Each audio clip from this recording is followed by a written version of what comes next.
ये NCERT class 6 maths का chapter 1 चल रहा है। अब हम इसके लास्ट टॉपिक पर है। लास्ट टॉपिक है रिलेशन टू नंबर सीक्वेंसेस।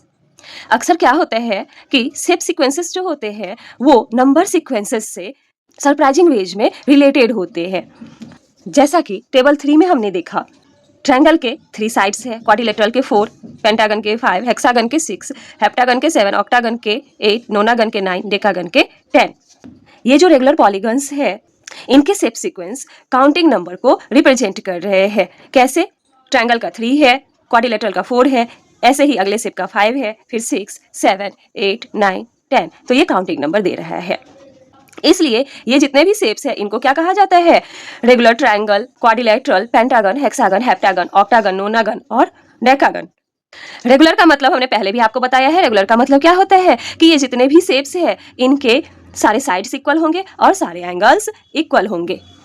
अब जैसे हमने ये रेगुलर पॉलीगन के शेप सीक्वेंस के बारे में जाना कि किस तरह से काउंटिंग नंबर रिप्रेजेंट कर रहा है, वैसे ही टेबल 3 में और भी शेप सीक्वेंसेस है जिनका नंबर सीक्वेंस के साथ अच्छा रिलेशनशिप है। यहाँ पर जो क्वेश्चन दिया हुआ है उसमें इसी तरह का रिलेशनशिप आपको स्टैब्लिश करना है। जैसे कि पहला क्वेश्चन कह रहा है count the number of sides in each shape in the sequence of regular polygon. Regular polygon में जितने भी शेप है उनके साइड को आपको काउंट करना है। तो ट्रायंगल में कितने साइड है? 3, क्वाड्रिलेटरल में 4, पेंटागन में 5, हेक्सागन में 6, हेप्टागन में 7, ऑक्टागन में 8, नोनागन में 9, डेकागन में 10 एंड सो ऑन। तो ये किसका सीक्वेंस दे रहा है? इनके जो साइड्स है ये काउंटिंग नंबर के सीक्वेंस दे रहे हैं। ठीक है, तो हम क्या कहेंगे? We get sequence of counting numbers. अब इसी में आगे पूछ रहा है what about the number of corners in each shape in the sequence of regular polygon. ये जो रेगुलर पॉलीगन है इसके साइड के सीक्वेंस के बारे में तो हमने जान लिया। अब पूछ रहा है इसके कॉर्नर के सीक्वेंस के बारे में। तो ट्रायंगल में नंबर ऑफ कॉर्नर्स कितने हैं? 1, 2, 3।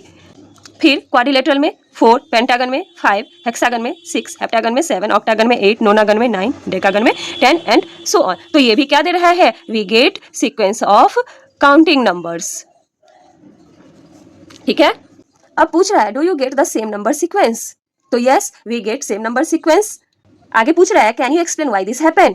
ऐसा क्यों हुआ? क्योंकि ये रेगुलर पॉलीगन्स है और रेगुलर पॉलीगन में सारे साइड्स इक्वल होते हैं और सारे एंगल्स भी इक्वल होते हैं। तो 3 साइड्स है तो 3 एंगल भी होगा, 4 साइड्स है तो 4 एंगल भी होगा। तो साइड्स को लेकर भी काउंटिंग नंबर ही आ रहा है और कॉर्नर को लेकर के भी काउंटिंग नंबर ही आ रहा है।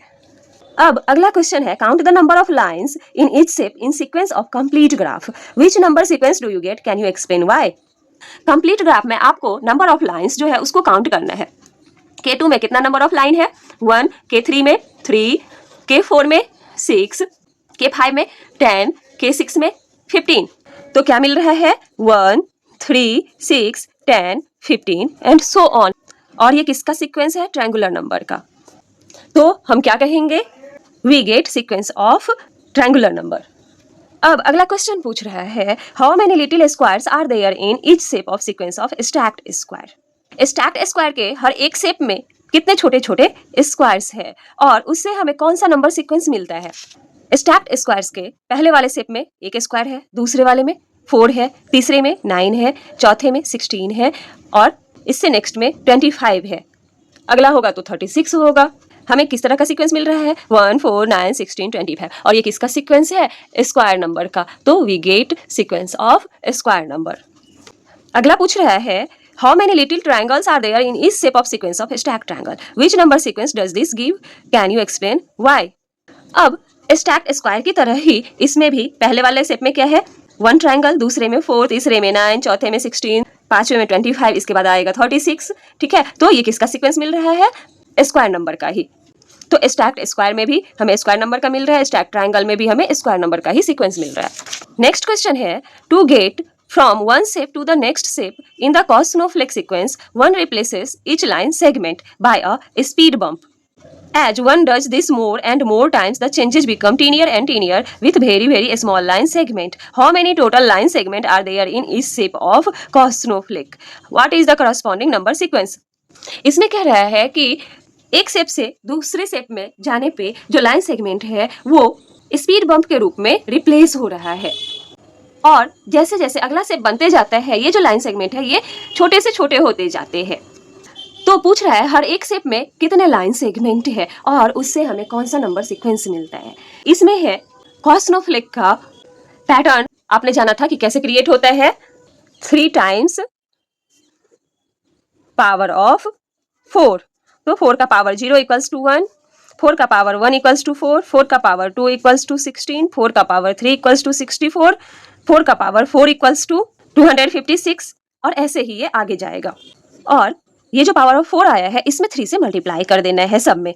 तो कौन सा सीक्वेंस हमें मिल रहा है, 3 1 जा 3, 4 3 जा 12, 16 3 जा 48, 64 3 जा 192, 256 3 जा 768 एंड सो ऑन। तो पहले वाले में 3 लाइन सेगमेंट है, दूसरे वाले में 12 लाइन सेगमेंट है, तीसरे वाले में 48 लाइन सेगमेंट है, चौथे वाले में 192, पांचवे वाले में 768 लाइन सेगमेंट है। तो सीक्वेंस किसका है, 3 12 48 192 768 एंड सो ऑन। ठीक है, तो कौन सा सीक्वेंस ये फॉर्म कर रहा है, 3 टाइम्स पावर ऑफ 4। तो पहला चैप्टर आपका कंप्लीट हुआ। अगले वीडियो में हम दूसरा चैप्टर स्टार्ट करेंगे।